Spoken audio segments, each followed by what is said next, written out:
Olá pessoal, aqui quem fala é Ailton do Amaral com mais um vídeo para vocês.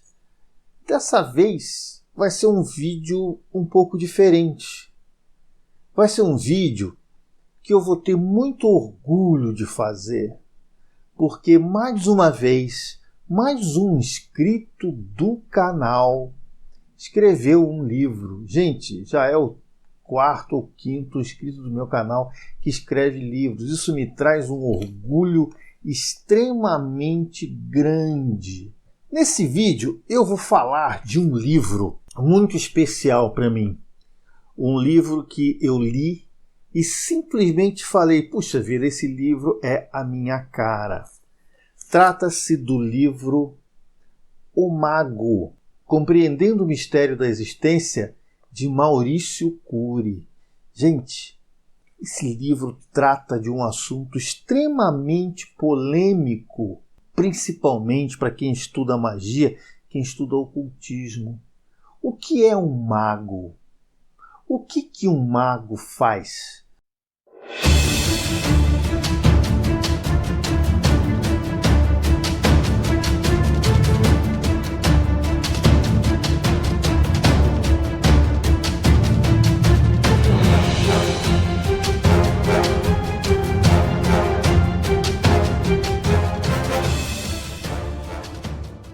Qual é a natureza de um mago? O que você acha que é um mago? Um mago é aquele que se veste com uma capa preta, deixa aquela barba grande à la Gandalf e sai fazendo conjurações, rituais por aí e se acha o gostosão, o maiorzão. Se vocês acham que o mago realmente é dessa forma, vocês estão vendo muito filme, jogando muito videogame. Porque na realidade, gente, um mago no nosso mundo real, no nosso mundo onde as coisas acontecem de verdade, não é bem assim. E o livro do Maurício, você vê que eu marquei bastante o livro, ele explica bastante a ideia do que é um mago. Tá? O que é um mago para você? Olha uma coisa interessante que ele coloca no livro.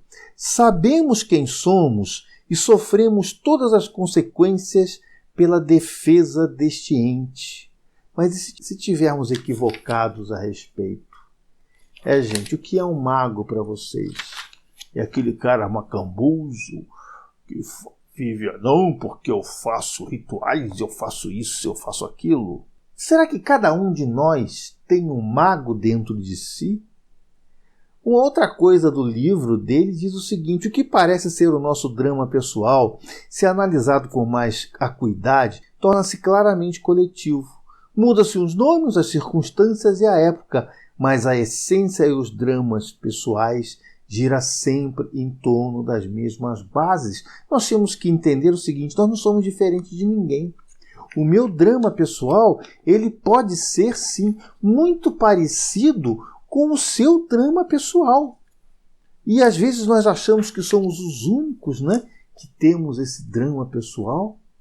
O mago é aquele que principalmente pratica um negócio bastante interessante chamado autoconhecimento. Segundo o livro do Maurício, a pergunta "quem é você?" requer uma resposta sobre o exato momento. E é uma pergunta tão importante que é infinitamente mais preciosa do que qualquer resposta que possa ser dada. A primeira coisa, eu sou mago? Tá bom. Eu me conheço? Quem sou eu? O que eu sou capaz de fazer? O que eu não sou capaz de fazer? Será que eu sou um agente transformador? Porque o mago, ele é um agente transformador, sim. Ele é um alquimista, sim. Mas é um alquimista, gente, que transforma o chumbo da personalidade falsa e grosseira no ouro do verdadeiro ser.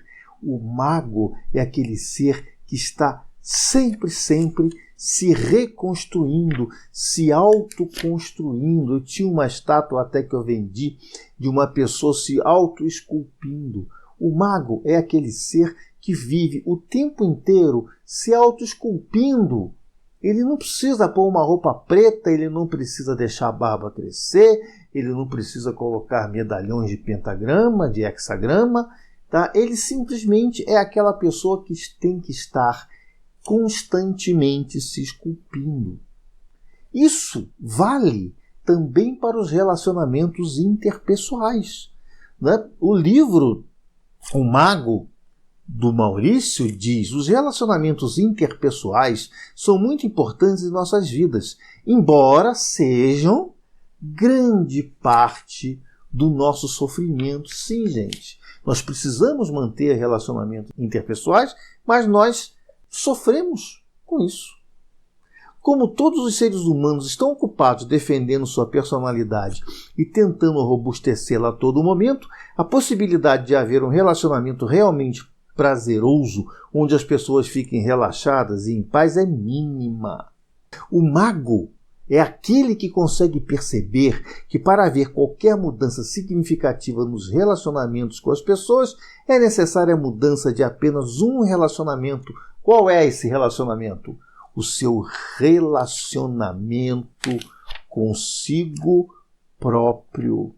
É aquele cara que está bem consigo mesmo. É aquele cara que tem condições de ficar sozinho. Ele pode ficar sozinho, porque ele pode se encarar, ele pode se aguentar. O mago é aquele que olha a morte e vê a morte de uma forma bastante sui generis. Devemos praticar a morte antes de morrermos fisicamente. Só desta forma o trabalho será concluído de fato. O entendimento da morte, o olhar a morte de frente, o entender o que era a morte, o falar na morte, sem ficar com medo que as pessoas falem assim: não deixa de ser mórbido, você está falando na morte o tempo inteiro, nossa, para com isso, para ser mórbido. A morte, gente, é uma coisa inexorável, ela vem. Então nós temos que conhecê-la, temos que entendê-la e temos sim que nos dar muito bem com ela. Mas e a vida?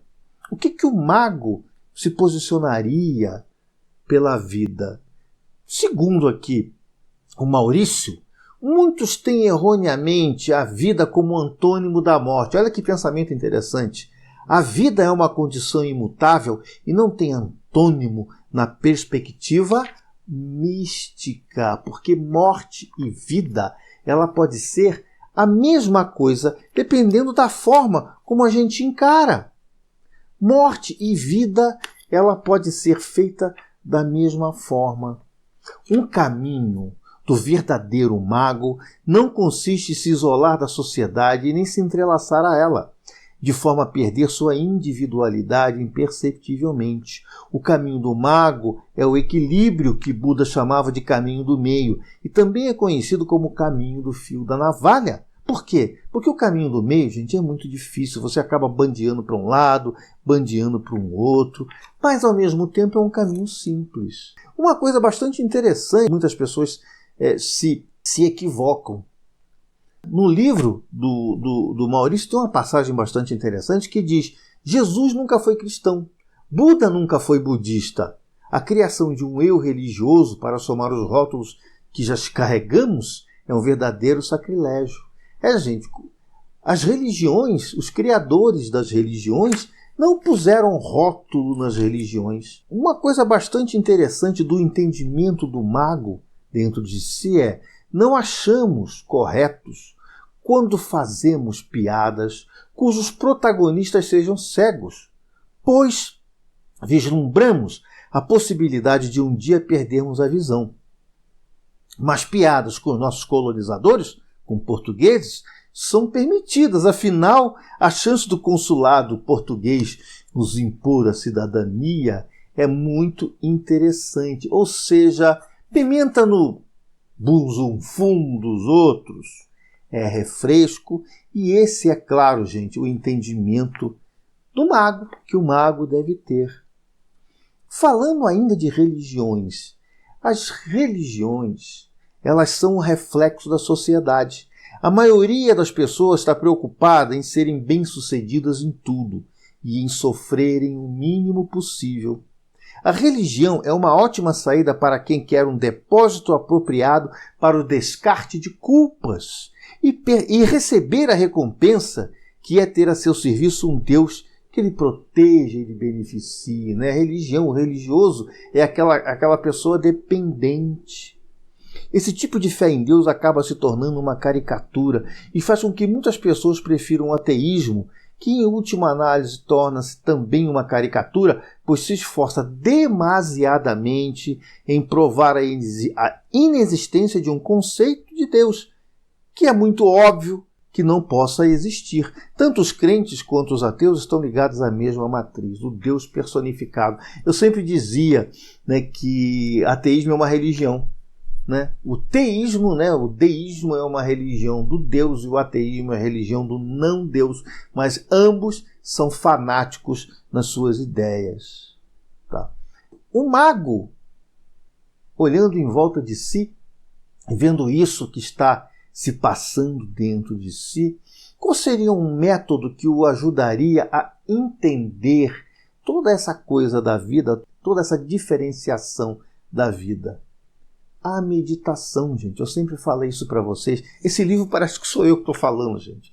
É um livro que cabe no que eu tenho falado, no que eu tenho pregado com vocês, no que diz respeito aí ao modo de ver as coisas, né? Como o mago, ele entende a vida. E a meditação é muito importante, porque, segundo aqui o livro, os métodos de meditação servem apenas para provocar um insight inicial para percebermos qual estado devemos encontrar. Encontrado esse estado uma vez, devemos compreender como chegar novamente a ele, conseguindo produzir isso cada dia em mais oportunidades. Né? Até que começamos a diminuir os espaços entre uma e outra vez, para que após essa fase incorporemos esse estado e todo o período do dia. Bastante interessante, né, gente? O mago, ele tem que entender que os conceitos são conceitos dúbios, né? Os conceitos da sociedade, por exemplo, ele tem que raciocinar. Ele tem que ver o seguinte: o conceito de estupro. O que acontece com o estuprador ao ser preso? O estuprador, ao ser preso, ele é violentado sexualmente na cela por pessoas que estupram estupradores, pois odeiam o estupro. Essas são as coisas bastante interessantes da nossa sociedade e que aquela pessoa que está olhando isso tudo por fora, que seria o verdadeiro mago, tem que entender isso. O estuprar o estuprador porque você não gosta do estupro. Isso é muito característico da nossa sociedade.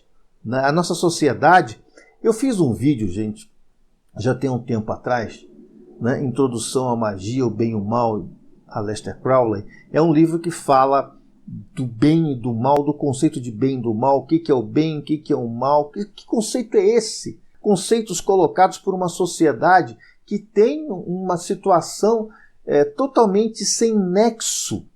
Percebemos, segundo o livro, nitidamente que as ações que fazemos com o intuito de exterminar o mal são, em sua essência, o próprio mal, pois a noção de extermínio em si já é uma destruição, já tem uma conotação de destruição. Olhando outra vez pelo olhar do mago, o que é Deus? O livro menciona, interessante, o paradoxo da pedra. Vocês já ouviram falar do paradoxo da pedra? Que diz o seguinte: se Deus é tão onipotente assim, ele poderia criar uma pedra tão pesada que ele mesmo não possa carregar. Ele pode fazer isso. Mas se ele vai criar uma pedra que ele não pode carregar, então ele não é tão onipotente assim. Tá? Esse é o paradoxo. Né? É uma coisa que existe na nossa sociedade e é uma coisa que existe na nossa vida. Tá? Uma coisa interessante que a gente enxerga hoje, né, e que o mago, principalmente o mago, ele tem que enxergar no que se passa à volta dele. aqui no livro tem uma coisa interessante que diz o seguinte: algumas décadas a rebeldia era demonstrada por mulheres usando calça e fumando. O rock and roll também era ícone de rebeldia. Enfim, coisas que na verdade eram veiculadas para a massa, né? Tudo isso era colocado em propaganda de televisão, em novelas, né? Hoje, a rebeldia juvenil significa ser sustentado pelos pais, ter todos os aparelhos eletrônicos de última geração, um padrão de vida invejável, estudar em uma universidade federal e ser socialista. Tudo isso também colocado aí pela tal mídia, né, que nos manipula de toda a forma. Tá? Você quer ver uma coisa? Uma coisa que está escrita aqui no livro e eu concordo plenamente. Uma pessoa que não fuma por influência da propaganda antitabagista é uma escrava, na mesma proporção que um fumante é um escravo do seu vício. Isso é bastante interessante, gente, porque antigamente todo mundo fumava. Todo mundo fumava. Você chegava no avião, fumava dentro do avião. E não tinha ninguém para chegar para você e ficar para de fumar. Todo mundo aceitava aquilo normalmente. Aí a mídia fez o seguinte: não fumar dá câncer? Vamos parar de fumar? Quem fuma está proscrito da sociedade. Eu fico muito chateado quando eu vejo pessoas fumando fora do lugar, ali sendo expulsa, né? E as pessoas olhando para a cara dele como se fosse um pária, como se ele não tivesse direito de decidir o que fazer do pulmão dele. Fumar faz mal? Segundo aí a mídia diz que sim, que dá câncer, né? Segundo as estatísticas. Mas, gente, estatística é um negócio tão fácil de manipular, tão fácil de manusear, que, né, dizer que cigarro dá câncer, tá? O fato, gente, do cigarro dar câncer ou não dar câncer independe. Tá? O que deve ser respeitado é a individualidade de alguém que quer morrer de câncer ou não. Se o cara quer morrer de câncer, deve ser respeitado. Ah, mas eu estou fumando junto com ele, eu também vou ter câncer porque as estatísticas dizem. Será, gente? Será? Você é um mago? Se você é um mago, a primeira coisa que o mago deve fazer é contestar tudo isso, todas essas afirmações. Ou seja, a vida de um mago, gente, não é fácil. O mago, ele tem que viver o tempo inteiro da vida dele quebrando paradigmas, questionando, contestando, né, principalmente esses novos valores de modismos, né, contestar as coisas, contestar essas modas, né, essa coisa horrível, por exemplo, que é o feminismo. Feminismo, para mim, gente, é a coisa mais horrível, mais sem graça que tem, mais o pior pensamento que tem é o tal do feminismo. A mulher sempre teve poder do jeito dela. Tá? O feminismo de hoje é a mulher que tem inveja do pau. Essa é a verdade. Já estou saindo um pouco do assunto do livro. O livro, gente, é O Mago. O mago é aquele que tem sempre que contestar, sempre que perguntar, sempre que questionar as coisas. Inclusive, tudo isso que eu falei neste vídeo, sim, se você é um mago, você tem que questionar, você tem que perscrutar, você tem que ver. Será que o que o Ailton está falando serve para mim? Não entre no conceito de certo e errado.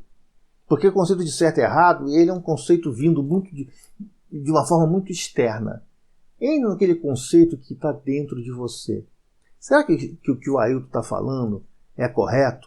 Se você questiona isso, se você toma as decisões por valores seus, e não aqueles valores que são incutidos na sua cabeça o tempo inteiro, se você é uma pessoa que enxerga tudo aquilo que está fora de você, tudo aquilo que está do lado de você de uma forma mais cerebral, né? Como é que o mago vê o amor? O que é um amor de mãe? Bom, o amor de mãe A mãe, quando ela tem amor pelo seu filho, na realidade, o Maurício fala no livro dele e eu concordo. Na realidade, a mãe, ela não tem amor incondicional para o filho dela. O filho dela representa a continuidade da espécie dela. Então ela preserva o filho porque é a continuidade, é uma parte dela, é aquilo que vai representar ela no final. Esse amor de mãe, gente, eu não considero um amor de mãe assim um amor que tenha muito valor. Eu considero o amor de mãe aquela mãe que adota o filho e o ama como se fosse dela, porque esse filho não vai representar para ela a continuidade da espécie dela. Esse sim é o que nós chamamos de amor incondicional. Você pode concordar ou não concordar com o que eu estou falando, tá? Mas uma coisa eu recomendo a vocês, esse livro é sensacional. Por quê? É um livro que nos faz questionar essas coisas, questionar esses valores comuns, essas coisas que andam por aí, que nos faz quebrar paradigmas. Um grande abraço para o Maurício, muito obrigado pela dedicatória que ele fez, muito bacana no livro, tá? O intuito desse vídeo não foi fazer resenha do livro, o intuito desse livro foi eu ler o livro e dizer o que se passou no meu coração quando eu li esse livro. Ok, gente? Não se esqueçam, se vocês gostaram, dê o joinha nesse vídeo, assinem o canal. Grande abraço para vocês. Vida longa e próspera. Ailton Alt.